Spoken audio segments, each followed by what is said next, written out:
Oi, gente, bom dia, tudo bem? Eu mais uma vez aqui para falar um pouquinho sobre a palavra de Deus e sobre aquilo que eu tenho aprendido. Ontem eu tive num evento, numa palestra de um conceituado, renomado neurocientista, né? E ele falou uma coisa que me chamou a atenção, entre muitas coisas que ele falou sobre a mente, sobre o cérebro, sobre o comportamento humano. E como era um evento para empreendedores e empresários e pessoas ligadas ao ramo, quem tiver interesse, ele falou sobre o conceito neurológico do dinheiro, do recurso. Ele perguntou para que é o dinheiro, e isso me chamou a atenção. Ele falou que neurologicamente o dinheiro serve para três coisas. Primeiro é para te dar segurança, ok? Da segurança. O que é, como assim segurança? Bom, segurança em vários termos. Segurança de você não acordar preocupado com como é que você vai pagar as suas contas do dia. Segurança de que, por exemplo, você vai comprar um veículo para você trabalhar ou para passear e que esse veículo ele tenha uma estrutura boa, seja um veículo que tenha condição de trafegar tranquilamente nas estradas, que vai te levar, que vai te trazer. Isso é uma segurança. Uma segurança, de repente você vai comprar uma casa boa, que amanhã você não precisa ficar mudando de casa, de aluguel, isso é muito relativo, mas é nesse sentido. Então você tem primeiro ele te traz segurança. E a segunda coisa que ele colocou que o dinheiro é para realizar sonhos, ok? Então você tem um sonho, eu tenho um sonho de ter uma viagem, fazer uma viagem internacional ou conhecer o Brasil. Então ele te realiza esse sonho. Eu tenho um sonho de ter uma casa assim, assim, assim, né? Ter um quarto e ter uma área gourmet, né? Que hoje é comum por aí, né? A gente vê. Então, para realizar sonhos, seja qual for o seu sonho, cada um tem um sonho. Eu até brinco com a minha filha e falo assim, minha filha, quanto maior o sonho, maior o milagre, tá? Então, agora você tem que sonhar bastante mesmo e correr atrás dos seus objetivos. E então o recurso financeiro, o dinheiro, ele é para realizar sonhos. Achei bacana, isso mesmo. Inclusive tem uma pesquisa, mostrou duas pesquisas. Uma pesquisa mais antiga dizia que os primeiros sonhos dos brasileiros é conhecer o mundo, viajar o mundo. E aí o segundo é isso, o terceiro é aquilo, o quarto era empreender. Agora já está, no ano passado foi feita outra pesquisa, o segundo sonho dos brasileiros, o primeiro é viajar o mundo ainda, continua a viajar o mundo. E o segundo é empreender. E ele falando sobre isso, e é bacana isso, porque se você empreende, empreender não significa que você precisa ser empresário, você pode empreender de várias formas, né? Empreender é um sentimento que é gerado no coração da pessoa de fazer algo diferente e produzir, e ser produtivo. Isso é empreender. Então, o primeiro é segurança, o segundo é realizar sonhos, e o terceiro que ele colocou, que o dinheiro serve, é para que você possa abençoar o seu próximo. Interessante isso, né? E eu aprendi muito com Paulo Vieira, fala assim, crescer e contribuir. Então, tá linkado as coisas. Então, segurança, realizar sonho e ajudar o próximo. E aí você pode ajudar de várias formas. Às vezes não é só dando dinheiro, às vezes é ensinando, é instruindo, várias formas. Mas o terceiro é contribuir. Vamos botar assim, contribuir, ajudar o seu próximo. Esse próximo pode ser aquele que Deus coloca no seu coração, pode ser o seu vizinho, pode ser o seu parente, pode ser uma criança na África, pode ser as crianças lá no Haiti. Vai estar ajudando o seu próximo. O próximo é ligado a caráter, a ser humano. E eu achei isso interessante porque eu estava lendo a Bíblia hoje pela manhã e aí Deus me levou numa passagem bíblica de uma parábola, é a parábola do rico insensato. E aí essa parábola diz o seguinte, está lá em Lucas, no capítulo 12, no versículo 13, que diz assim, e disse um da multidão, ok? mestre, fala para o meu irmão dividir comigo a herança. Olha só, chegou alguém para Jesus e disse, Jesus, peça para o meu irmão dividir comigo a herança. E ele disse, Jesus disse, homem, quem me fez por juiz ou divisor entre vós? Ou seja, não entendi. Agora eu que sou o juiz, eu que vou dividir a herança entre vocês? Ou seja, está dizendo, esse não é meu papel não, tá? E ele disse, acautelai-vos e guardai-vos da cobiça, porque a vida do homem não consiste na abundância das coisas que ele possui. Então, porque a vida do homem não consiste na abundância do que ele possui. Então, não é sobre ter, é sobre fazer e sobre ser. Eu resido numa região que a gente costuma falar que, para algumas pessoas na nossa sociedade aqui onde a gente vive, as pessoas valem o que elas aparentam ter. Mas a Bíblia nos ensina que não é sobre ter, é sobre o que fazer e sobre ser. Eu vou continuar lendo aqui. E ele falou então a parábola. A terra de um certo homem rico produziu com abundância. Olha que bênção. O homem rico, a terra dele ainda produziu com abundância. Que bênção. Então, a Bíblia aqui não fala, não relata um homem ímpio, um homem não sei o quê. Não fala sobre isso, não é sobre isso.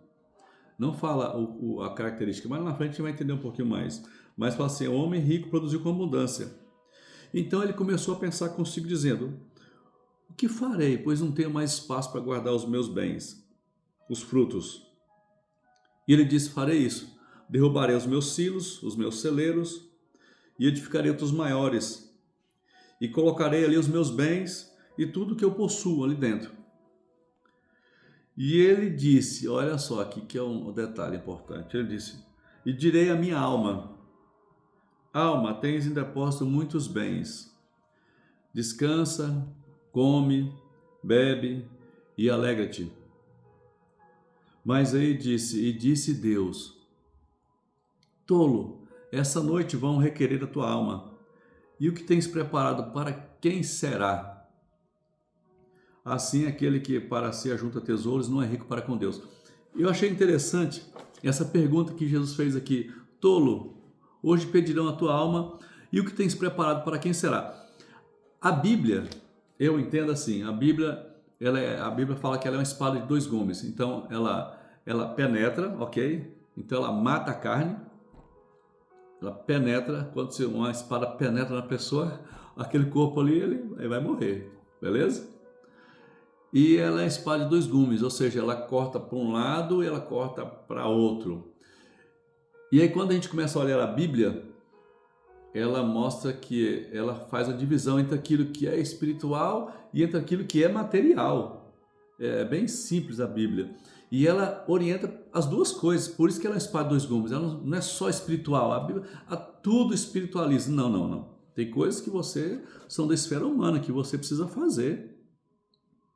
E falando nisso, que você precisa fazer e ter, até uma lição aqui, porque o problema começou quando um homem da multidão pediu para Jesus, peça que o meu irmão reparte comigo seus bens, porque houve uma falha ali, porque o judaísmo, por herança, ele ensina os pais a dividirem as heranças já em vida.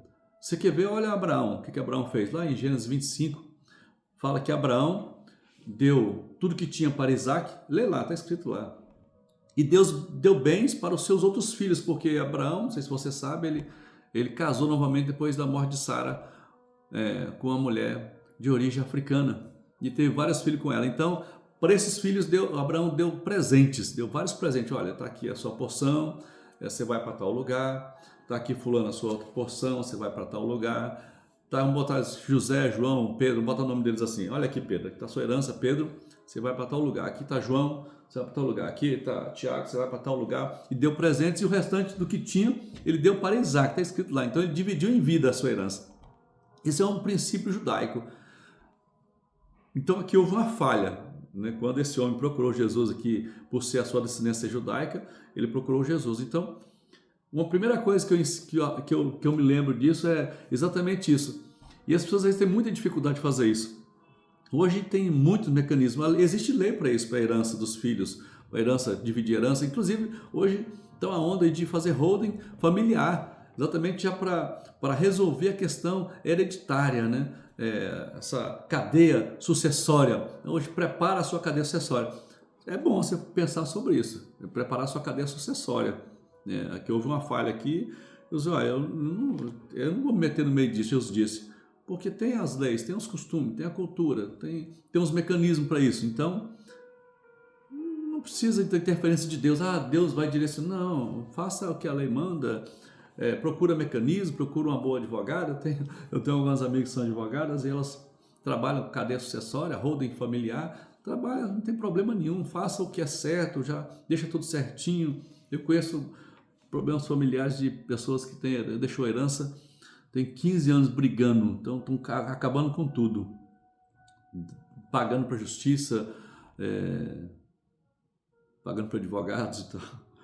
O advogado está trabalhando, né? Mas tudo bem. Então, primeira coisa, eu entendo isso aqui. Então, voltando lá na origem, né? O dinheiro é isso mesmo, é para trazer segurança, para realizar sonhos e para abençoar as pessoas, ok? Então, se tem muito recurso, é bênção. E aqui a Bíblia fala que aquele homem que era rico, a propriedade continua produzindo abundantemente, Deus continua a abençoar ele, ok? E para isso você precisa organizar a sua vida, faça a sua cadeia sucessória se for preciso, reparta a sua herança, vai realizar seus sonhos, abençoa alguém, abençoa um necessitado, ajuda uma instituição sem fins lucrativos, tem tantos na cidade aí. É isso. Mas aí Jesus pergunta, então, como houve uma falha ali, se hoje Deus vai pedir a tua alma, e o que tens preparado para quem será? Então, viu a questão sucessória? Para quem você vai deixar os seus bens? Como é que tá? Tá organizado? Ok. Tá, mas aí entra outra questão. Assim é aquele que ajunta tesouros e não é rico para com Deus. A questão aqui são duas coisas distintas. Era a riqueza terrena e a alma. A riqueza terrena, Jesus já deu a saída. Eu não sou repartidor de bens terreno. Ok? Isso aí você vai resolver da forma que tem que ser resolvida. No judaísmo ensina isso. Você vê lá, Abraão fez isso, Isaac fez isso, deu os bens para Jacó. Jacó depois trabalhou aquilo, foi morrer no Egito, mas Esaú já ficou com a parte na herança, foi lá para uma região de Seir e tal, e assim vai, tudo certinho. Jacó, ele repartiu seus bens e falou assim, eu não quero que vocês me deixem aqui no Egito, porque ele morreu no Egito, me leva. José também, se o senhor for, eu também vou, e foi embora, tá ok, tá tudo certo. Então é um princípio judaico, organizar as coisas, a herança terrena e deixar tudo certinho. Mas e a alma? E a sua alma? A sua alma, você precisa parar para pensar nela. E você juntar riqueza, tesouros no céu,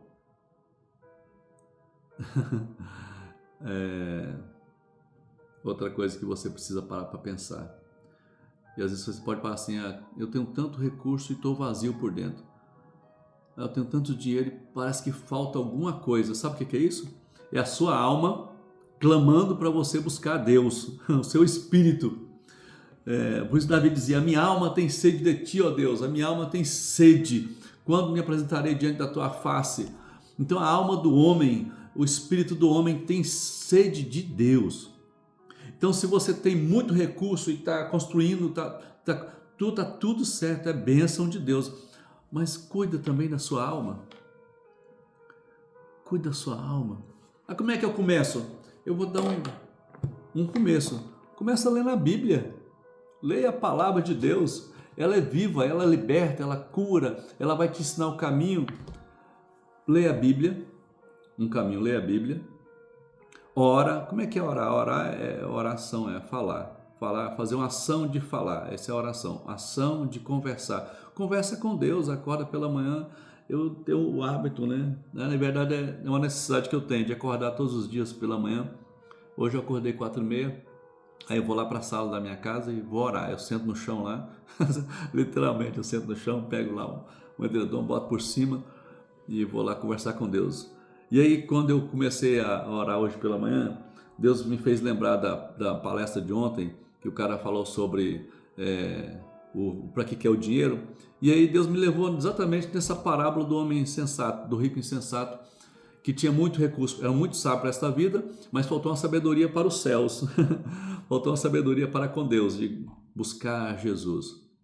Aí Jesus fala assim: eu sou o caminho, eu sou a verdade, eu sou a vida, ninguém vai ao Pai a não ser por mim. Sua alma, ela tem um caminho para percorrer, e esse caminho que a sua alma vai percorrer, e eu quero que a sua alma volte para Deus, porque ela veio de Deus, e ela só vai através de uma pessoa, Jesus. A sua alma só encontra o caminho de volta para Deus através de Jesus. E onde você encontra Jesus? Na palavra, na Bíblia. Então leia a Bíblia, ela vai te instruir. E que Deus possa abençoar a sua vida.